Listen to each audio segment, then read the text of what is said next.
for it's all engineered from the castle. I can still remember every detail of that day following the morning I spoke of. Brunswick, who was our assistant then, had arrived as usual, taken his share of the work and had gone. And we were sitting at breakfast, all of us, even Amalia and myself, very gay. Father kept on talking about the celebration and telling us his plans in connection with the fire brigade. For you must know that the castle has its own fire brigade, which had sent a deputation to the celebration, and there had been much discussion about it. The gentleman present from the castle had seen the performance of our fire brigade, had expressed great approval and compared the castle brigade unfavorably with ours. So there had been some talk of reorganizing the castle brigade with the help of instructors from the village.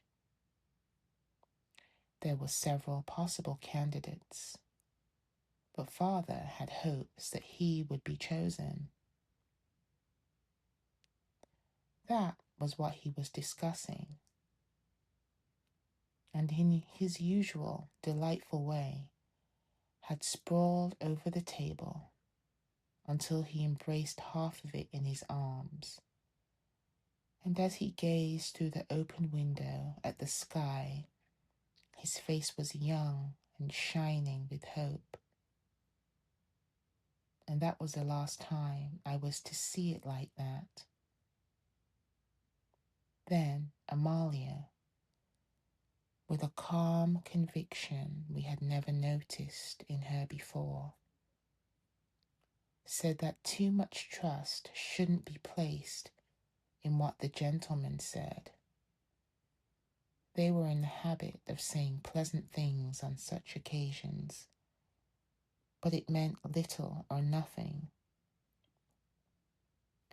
The words were hardly out of their mouths before they were forgotten. Only, of course, people were always ready to be taken in again next time.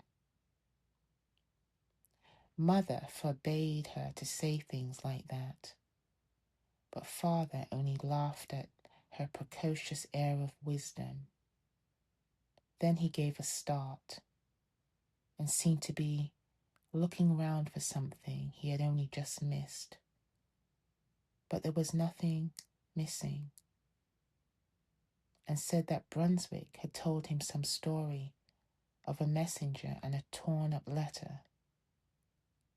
Did we know anything of it? Who was concerned in it?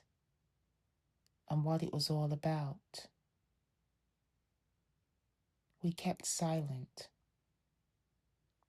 Barnabas, who was as youthful then as a spring lamb, said something particularly silly or cheeky. The subject was changed, and the whole affair forgotten.